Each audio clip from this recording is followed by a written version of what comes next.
Ez da besterik Euskal Herrian, Euskal Sagardoa aintzindari izango da. Arabako, Bizkaiko eta Gipuzkoako sagardogileek abiaturiko eskaera Euskal Herrikoa bilakatu da. Lurralde guztietako sagardo ekoizpenek izango dute babesa mugaz gaindiko jatorri izenaren pean. Eusko Jaurlaritzako, Euskal Elkargoko eta Nafarroko gobernuko ordezkariek sagardogintzako hainbat kiderekin batera xehetasunak emango dituzte bihar Donostian mugaz gaindiko jatorri izena eratzeko prozesuari buruz.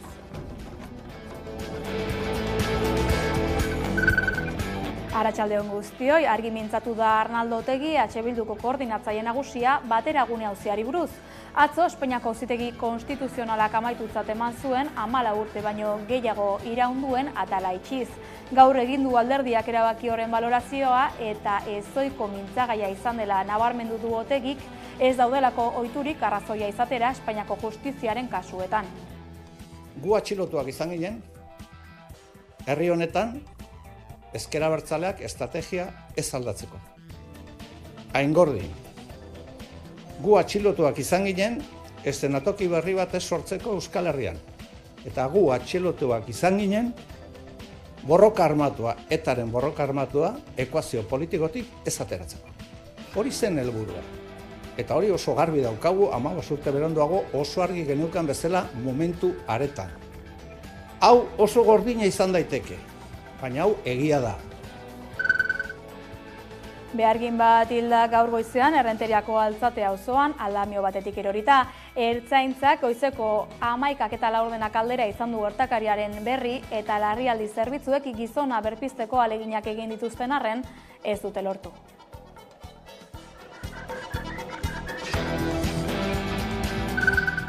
Mekanerreko enpresa batzordeak irtenbide bat bilatzea eskatu dio Bizkaiko Foru Aldundiari. Mikel Klaber.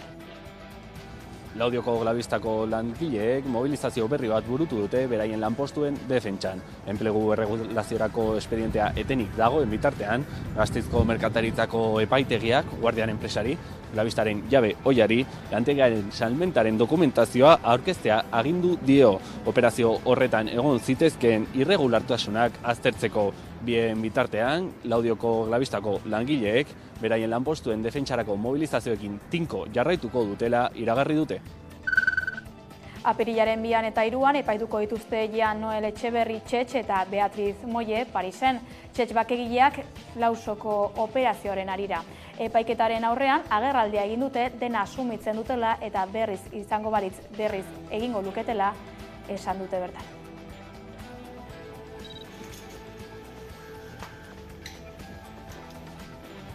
Egin nuen hasi keinu indartsu batekin, noski berriz paperean jarriz betiko sustengoak, baina indarra eginez ere sustengo berrien bila joaiteko. Lehen helburua izango da berriro main gaineratzea zerk ekarri zuen Txetx, Michel eta Michel olako iniziatiba bat hartzera, ze kontekstutan ginen, ze lan egina zen eskualerian bake prozesu hori martxan jartzeko eta nola erantzun zioten estatuek ez. Eta nik errango nuke bigarrena defendatzera legalitatea eta zilegitasuna bi gauza direla eta jakin behar dela legalitatetik ez pasatzen. Asumitzen dugu eta bai ez erraten dugu leporatzen digutenari guziari.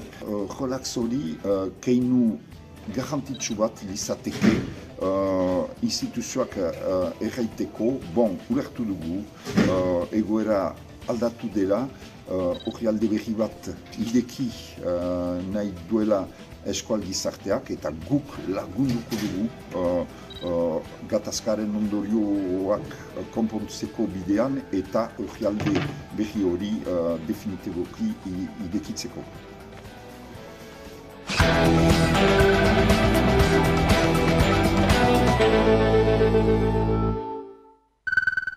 Arratsaldeon eta ongi etorri 7 pasa berri iritsi zaigu albistegiari heltzeko unea.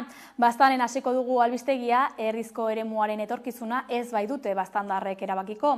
Magnesitas Navarra enpresak eraiki nahi duen meategi proiektua UGEP udalerriz gaindiko eragina duen plan gisa tramitatzea onartu du Nafarroako gobernuak.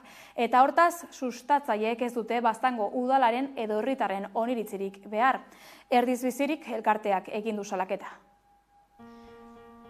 Magnesitas Navarra enpresak erdizko eremuan eraiki nahi duen meategi proiektua udalerriz gaindiko eragina duen plan gisara tramitatzea onartu du Nafarroako gobernuak. Hortaz, sustatzaileek ez dute baztango udalaren edo herritarren oniritzirik behar. Meategiaren afera 2001 urtean hasi zen. Enpresak eremu horretan zundaketak egiteko baimena lortu zuenean. Herritarren artean, albisteak ez zuen harrera ona izan. Bertako nekazarian hitzek ez dutelako euren animalia guztiak mantentzeko adina lur propio eta herri lurrak behar dituztelako abeltzain jarduerarekin jarraitu alizateko. Gaur egun arte proiektuaren nondik norakoak aldatzen joan dira. Erdiz bizirik elkarteak iragarri du prest duela alegazio zerrenda bat meategi proiektuaren aurka. Hala ere, aurretik aukera emanen diete baztango herritarrei sinatzeko. Biztanleek argi dute. Haien lurra eta bizimodua defendatzen jarraituko dute eta horretarako herritar guztien laguntza behar dute. Herritarrek proiektua babesten ez dutela erakusteko alegazio zerrenda bat prestatu dute. 3 aldiz galarazi diete herritarrei haien iritzia ematea eta gero proiektua UGEP gisa inposatu nahi dute. Hala ere, iragarri dute erabakiari aurre eginen diotela eta ez diotela men egiten Nafarroako gobernuaren erabakiari. Ipar Euskal Herrian, Baionan, immigrazio legea salatuko dute urtarrilaren 21. Pirineo Atlantikoetako departamentuko 30 erakunde baino gehiago bildu dira immigrazio legea salatzeko. Manifestatzeko deialdia luzatu dute urtarrilaren 21. goizeko 11:00 Baionako subprefeturaren aitzinean.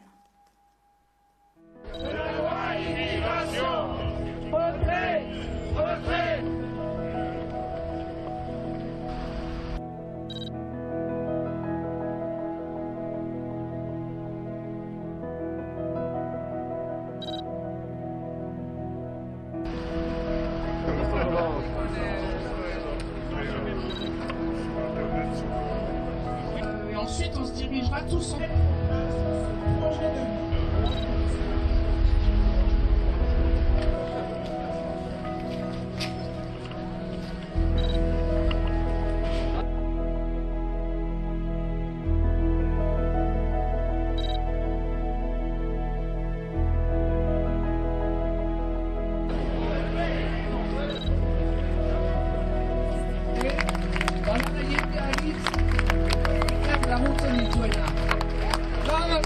Grand merci de vous être réunis aujourd'hui.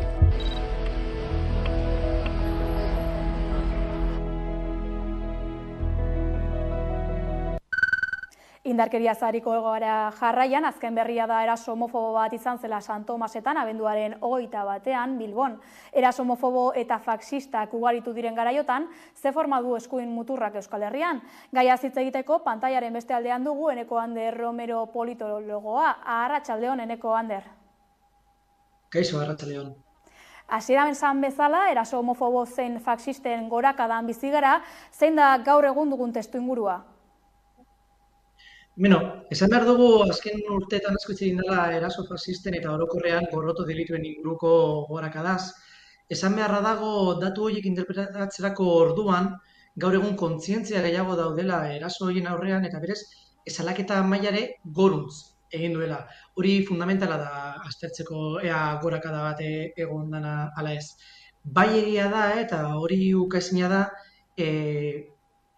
eraso faxistak eta homofoboak edo xenofoboak edo transfoboak ez direla barriak, baina bai ezaugarri berriak dituztela gurean. Bai, nolako diskurtsoak garatzen direla kontuan izan da, bai diskurtso horien instituzionalizazioa kontuan izan da. Hau da, sareek eta orokorrean diskurtso erreakzionarioek hartzen duten forma, eta baita ere forma hori gero nola gizarteratzen dan. Ertzanitzeko gaia da hau zalantzarik gabe, desberdintasunak daude orduan eskuin muturra, faxismoa eta hasieran aipatutako erasoaren profila eta ideologiaren artean? Segurenik gurean eta atzerian dagoen eskuma, ultraeskuma eta fasismoa eta tokian tokiko oso desberdina dala. Baina atzean dagoena da fundamentu bardina eta da erantzun erreakzionario bat dagoela martxan. Erantzun erreakzionario bat bai feminismotik, bereziki feminismotik eman diren aurrera pausoen aurrean.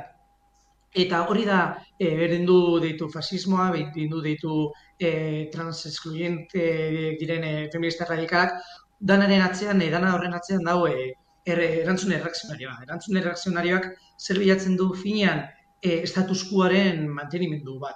Eta status quoaren mantenimendu horretan ematen diren aurrera pauso guztiak, bai feminismotik, transfeminismotik, queer mugimendutik edo mugimendu antirrasistatik erantzunak izaten dira, eta hori da violentzia honen erroan nire ustez.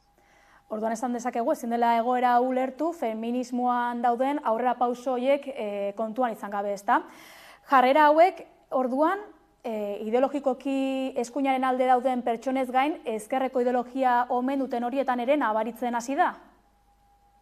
Bai, dudabarik, beti existitu da sasi komunista batzuk familia heteropatriarkal zuriaren alde egin dutenak. Minoria bat izan dena eta nik uste dut gaur egun oraindik ere minoria bat dala ezkerreko mugimenduan. Baina bai oso tentu ibili behar da eta oso larria da zer nolako diskurtsoak ematen diren TERF diren horien artean, trans-exclusionary radical feminism horren artean, zeinek generoa edo sexua modu oso esentzialista baten ulertzen duten eta binarismoatik ateratzen den guztia erasotzen duten. Tartean pertsona transen existentzia bera ukatuz.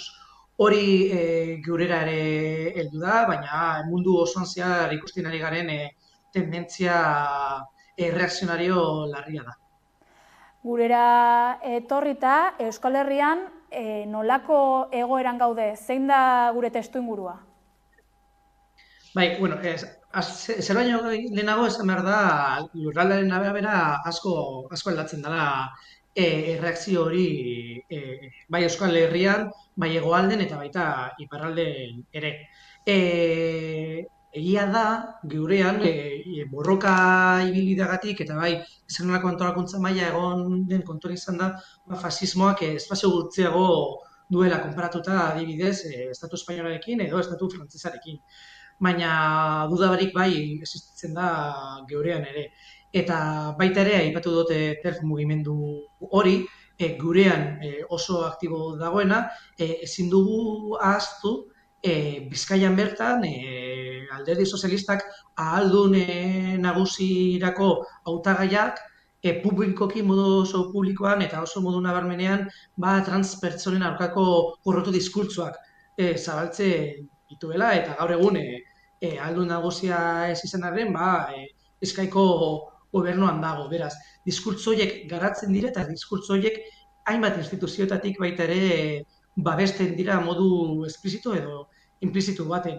Beraz, gurean ez gaude horrelako izaeraz libre.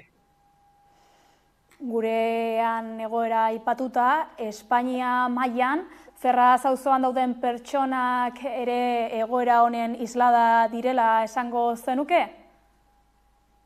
Bai, hemen kontu zibi behar gara. Ze askotan eta are gehiago Ferrazen emandako zirkoa esan dezakegu ikusita, horrelako eskuin muturreko edo eskuin erradikalaren figurak friki bezala identifikatu aldoguz.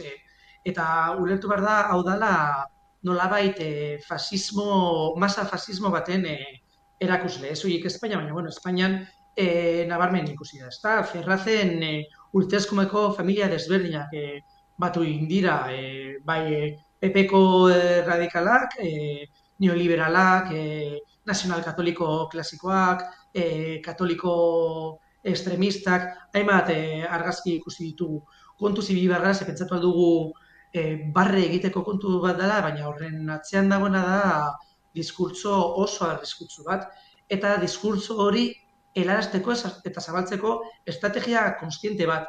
Segurik pertsona horiek apropos garatu ez dutenak, baina badagoena hainbat think tank direlakoetan pentsatuta eta edatuak.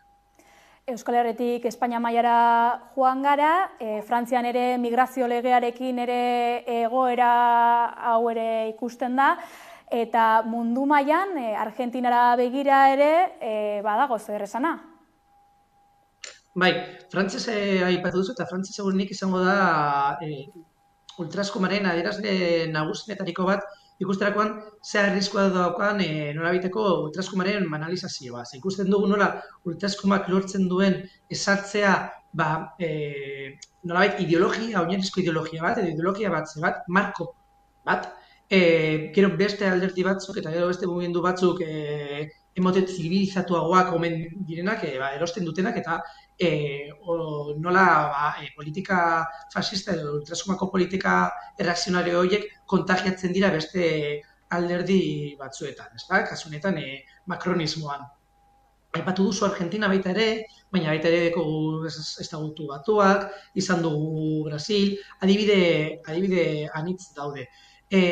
Ultraskumak tokian tokiko forma bat hartzen dute, tokian tokiko bai kultura, bai ibilbide historikoa desberdina da, baina barnean daukate, eta hainbat lekuetan, adibidez Argentinan, usten dugu ultraskuma neoliberal bat den, Espainian alta bere ibilbide nazional-katolikoagatik ultraskuma dago lotuta frankismo soziologiko horrekin, baina guztiek atzean daukatena da bardina, da status quoaren mantenimendu bat, hori da bilatzen dutena, da sistema cis-heteropatriarkal eta kapitalistaren mantenimendua, eta da gehien bat mundu mailako erantzun erreakzionario bat bestelako ideologien eta bestelako bizi moduen aurrera pausuen aurrean. Bai, tokian toki egoera desberdina bada ere, kontu zibili beharko gara, eta aurrera begira, zure ustez, zer da dugun panorama? Bai, aurrera begira dugun panorama jendearen eskuetan dago. Oraindik ezin dugu begiratu pola magiko baten eta aurreratu nola izango da mundua, ezta? Baina bai uste dut asko ikasi dugula ultraskumatik. Alde batetik estrategiari dagokionez. Dago plataforma oso ezagun bat, TikTok deitzen dana, eta segurunik mendebaldean ezin da ulertu ultraskumaren gorakada TikToken emandako estrategiak ulertu barik. Beraz, hor TikTok eta beste sare batzuetan emango diren borroka oso importantea izango da garai berriei eta generazio berriei dagokionez. Eta gero nik uste dut oso interesgarria izan dela, bai Estatu Batuetan eman diren ezkerretik estrategia desberdinak eta nola populismo merkearen aurrean eta nolabiteko ultraskuma friki horren artean, adibidez sindikatuak antolatu egin dira eta erantzun sindikal irmoa eman dute. Eta erantzun sindikala aipatzen dut, baina izan alda borrokarako beste esparruak. Hau da, etorkizuna eta bezik ezkerretik egongo da baldintzatuta segun eta zer nolako estrategiak eratzen dituen bere diskurtsoa helarazteko, eta hor sareak aipatu ditut, baina baita ere zer nolako borrokak eramaten diren aurrera. Hauek transversalak izango diren, zabalak izango diren, borrokarako esparruak eta antolakuntzarako esparruak ematen diren, edo erantzun instituzionalean soilik geratuko dan, eta horrek baditu bere mugak, ezta? Bai, kontuan izango dugu aurrerantzean, izan ere etorkizuna ezin baitugu eraiki, baina adi eta atentu zibili beharko gara. Eskerrik asko Eneko Ander Romero, gaur gurean biltzeagatik. Eskerrik asko zuei. Guztirago eta 11 urte espetxean pasa zituzten, Bateragune auziko 5 auzipetuek balorazio gordina egin dute ostegun honetan, Espainiako entzutegi konstituzionalak auzia betirako itxi ostean berriz epaitzeko aukera betiko baztertuz.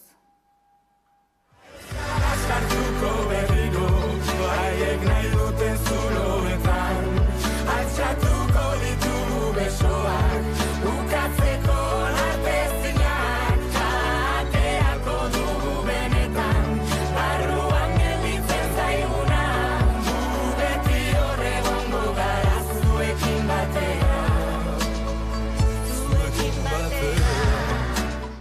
gu atxilotuak izan ginen, herri honetan, ezker abertzaleak estrategia ez aldatzeko. Aingordin, gu atxilotuak izan ginen, eszenatoki berri bat ez sortzeko Euskal Herrian. Eta gu atxilotuak izan ginen, borroka armatua, etaren borroka armatua, ekuazio politikotik ez ateratzeko. Hori zen helburua. Eta hori oso garbi daukagu, 15 urte beranduago oso argi geneukan bezala momentu aretan. Hau oso gordina izan daiteke, baina hau egia da. Lofer istorio batean aurrean gaude eta porrot baten aurrean ere bagaude.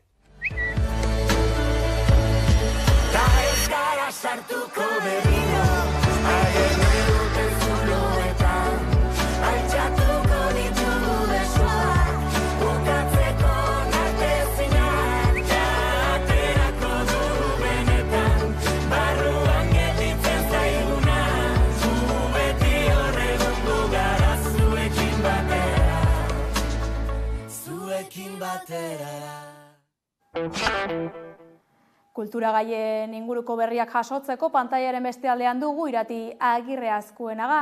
Adi.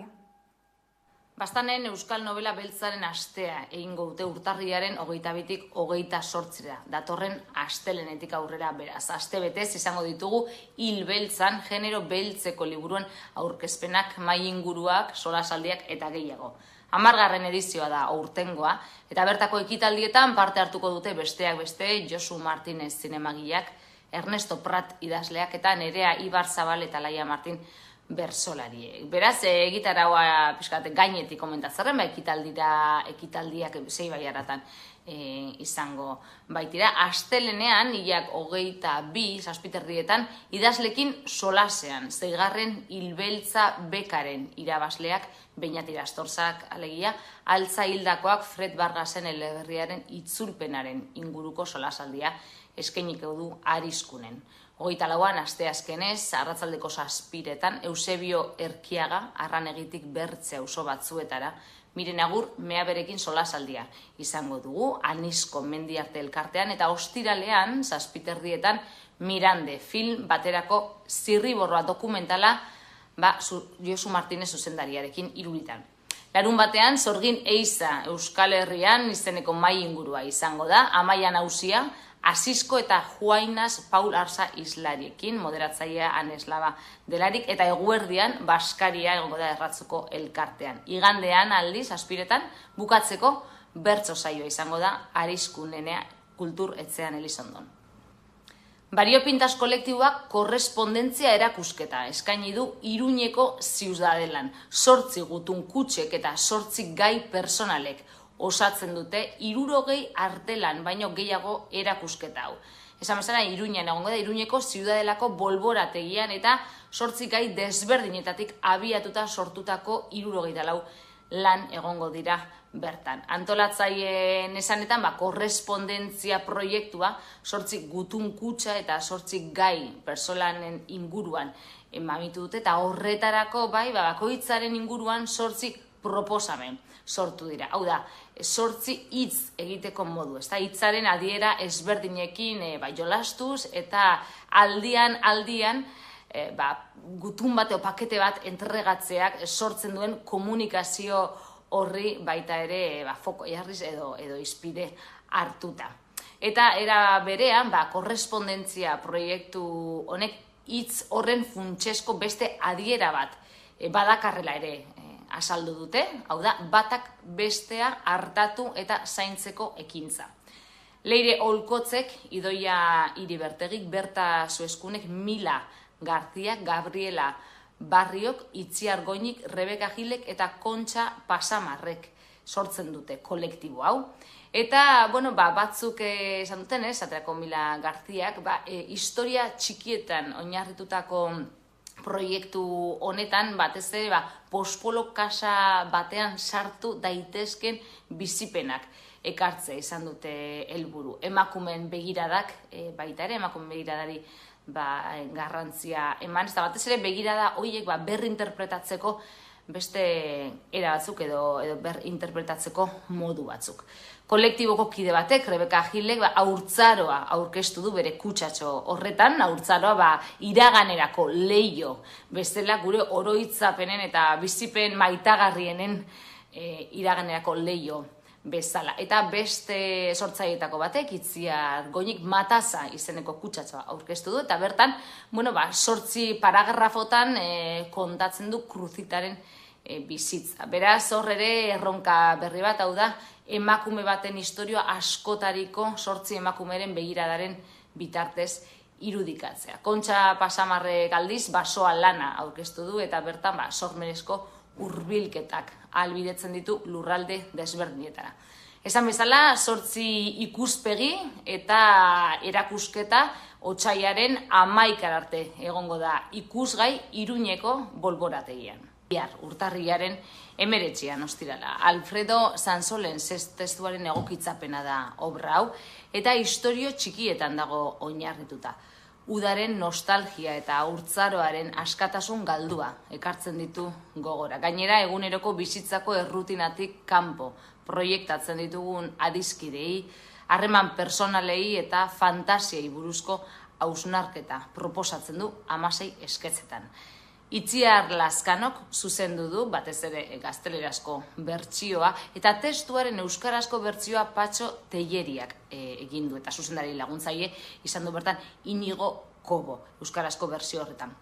Historio bakoitzeko rol ezberdinetan 6 antzesle ikusiko ditugu, Gorka Luna, Izar Pizarro, Itxaso Sánchez, Omar Somai, Markel Vázquez eta Sofia Saio. Alde teknikoa berriz, jantziak betitze zaituarenak dira, beraz, segurtatuta dugu kalitatea hor, eta atretzoa eta elementu estenografikoak Maria Casanuevarenak dira. Kantu zuzendaritzan berriz, Jerai Vázquez aritu da. Esan bezala, antzeslana bihar urtarrilaren 19 estrenatuko da, eta 21 bitartean taularatuko da euskaraz. Sarreran eskuragai dituzue sarrerak dagoeneko Pabellon 6en webgunean. Eta antzerkiarekin jarraituz, aurrera dijoa, joan den astean abiatu zen antzerki garaia zikloa Ordizian eta Beasainen euskal antzerkia bultzatzea du helburu antzerki ziklo honek, eta 30. edizioa du aurtengoa.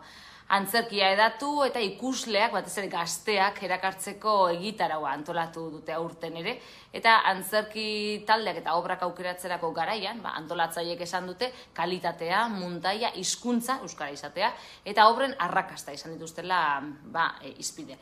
Aurtengo edizioan 8 antzeslanek osatzen dute egitaraua, eta horietatik 2 bakarrik izango diran gaztelania hutsean. Obsoletuz izan zen, taularatu zen lehenengoa, eta bihar, urtarrilaren 19 ostiralez, vaginaren bakarrizketak izango dugu ikusgai Usurbe antzokian Beasainen.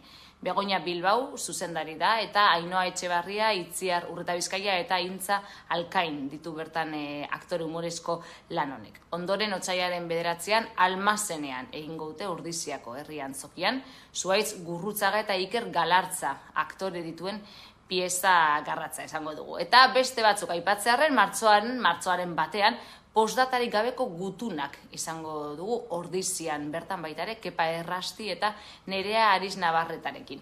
Eta martxoaren 15 esnearen kolorekoa Beasainen baitare, Fernando Bernuesen zuzendaritzapean arituko dira Joseba Paolaza, Miren Arrieta, Mireia Gabilondo, Aitziber Garmendia, Jon Olivares eta Jose Ramon Zoroi. Sarrerak 12 eurotan egongo dira salgai, badaude dagoeneko, eta denboraldi osorako bonuaren salneurria berriz 72 eurokoa izango da.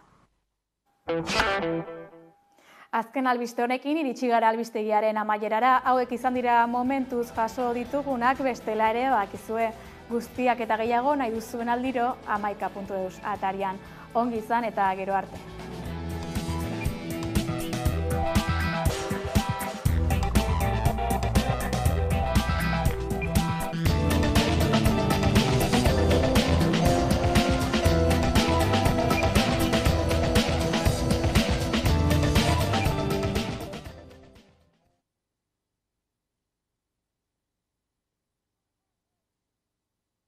Ez nuen inoiz pentsatuko estaldura ona izango nuenik? Bagasarri, txindokin eta larunen, baita gorbeiaren egalean, Hernion edo izen ere.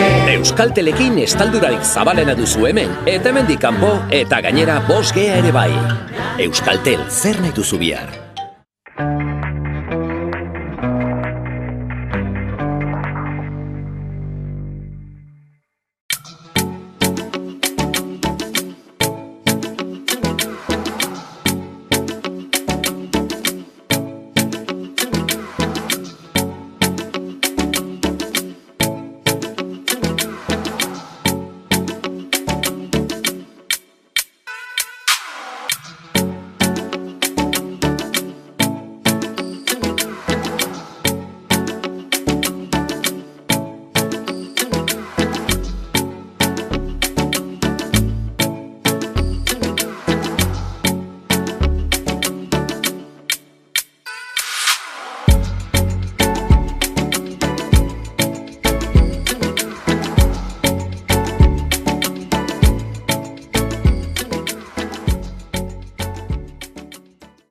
Alien igual. Alien bai, alien atera dut. Vale, Alien atera dut. Vale, ondo.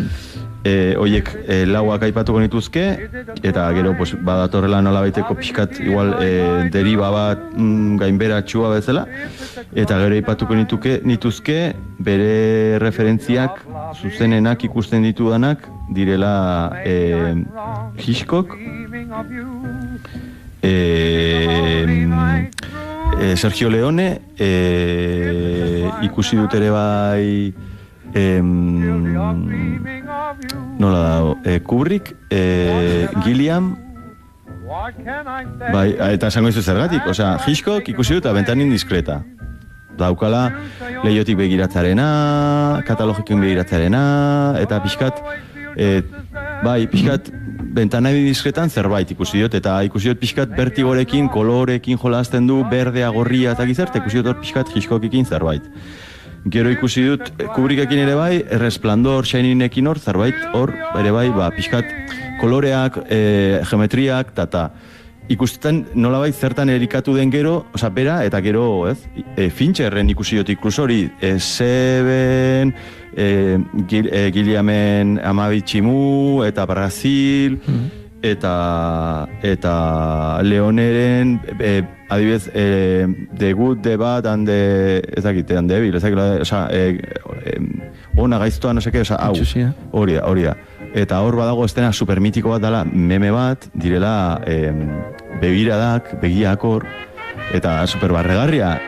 Gaur egon da meme bat, da barregarria, baina hor ikusten da pixkat Leoneren, ez, puntu hori, aurpegiak, dramatismoa, eta, bueno, honek pixkat hartzen duela hortikan. Eta ikusten dut hori izango zila entzindariak, eta gero ondoren adibidez, Wes Anderson, eta berak sortu dela eskola antzeko bat zineman, eta badagoela egondu direla, hor egondu zen, nola zen hau, pelikula alemana hau, Daniel... Goodbye Lenin. Bai, hori da Goodbye Lenin, eta hor egondu ziren ez, gero ondoren nola baiteko beste pelikula batzuk, edo sortu zen eskola antzeko bat. Horien artean, Wes Anderson, eta badaudela beste esto batzuk, eta ja. Nahiko nuke, gero, edizioan, ez dakit lan asko dan zuretzat, baina gainontzekok Jean-Pierre Jeunet esaten dugunean, Mikelek garratu dezala Jean-Pierre Jeunet garbi bat, eta jarri dezala gure ahotan jartzeko. Egiten aldugu preba, adibidez esan, film honen zuzendaria, eta... Bai, film honen zuzendaria, bakizu dela... Jean-Pierre Jeunet... Eta, bueno, bere filmografian, bai, nik uste tola funtzionatu erko genuen, bai. Hola, bida, ediziorako lan kutxigo. Altxatzen aldugu eskua eta Mikelek errafia. Botoiari eman. Postidotean esan nahi dugun izena, eta Mikelek. Ondo, eta, bueno, nik ere dauka sensazioa, zuek batzatozen horretan, nik ez dut imaginatzen. Audrey Tautou. Nik erraten un bezala. Bueno, nik ez dut imaginatzen Amélie Poulain. Mikel, hola ez digu funtzionatuko estrategia honek, Nik ez dut imaginatzen pelikula hau. Audrey Tautou. Gabe. Bai. Ez dago pelikularik. Ez dago pelikularik. Pelikula da bera. Pelikula da bera.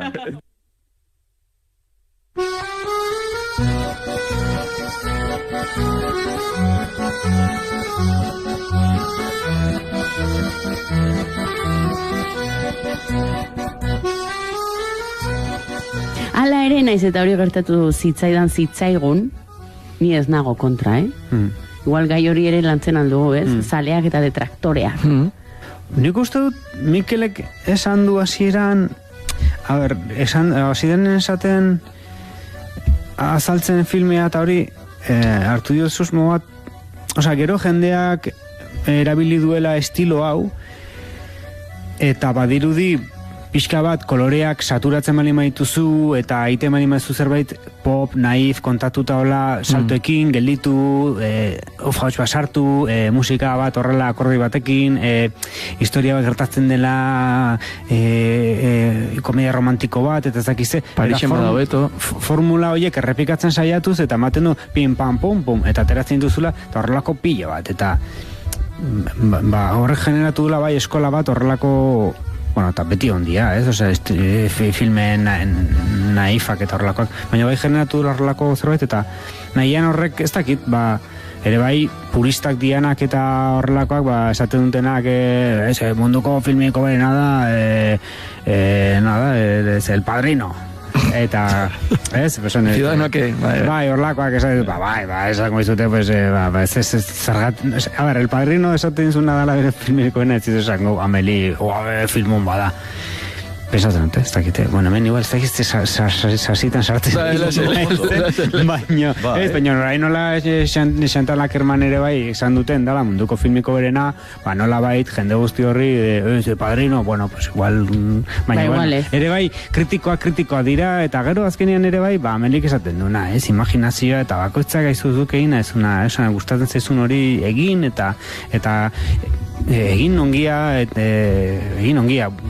ni personalki saiatu zen beti pixkat gaizkia egiten, unibertsoak jotzen du ekilibratzera, unibertsoan baudele batzuk saiatzen dana unibertsoa energia guztia unibertsokoa ekilibratzen. Orduan negatiboak balin badaude, hotza balin badago, bero balin badago, dena saiatzen da uniformatzen. Orduan zuk egiten balin badezu gauz bat hemen negatiboa, munduaren edo unibertsoaren beste puntan zerbait positiboa generatzen izia. Orduan zuk gaizki egiten dezunean, teoria polita, generatzen dezu ongia. Orduan guztiak izan gaitezke Ameli, gaizki egiten ez, baina ongiaren alde. Sin más, olako. Nik badak argazki bat garaikoa, nire lagun baten retrato bat egin nuen, eta ditu nion Ebil Ameli, osea. Iruditzen zaitero askotan, gertatzen dela, filme batek aldeko edo, ez dakit nola deitu, fandom edo fan asko edo sortzen ditunean, automatikoki, bainatek esan duen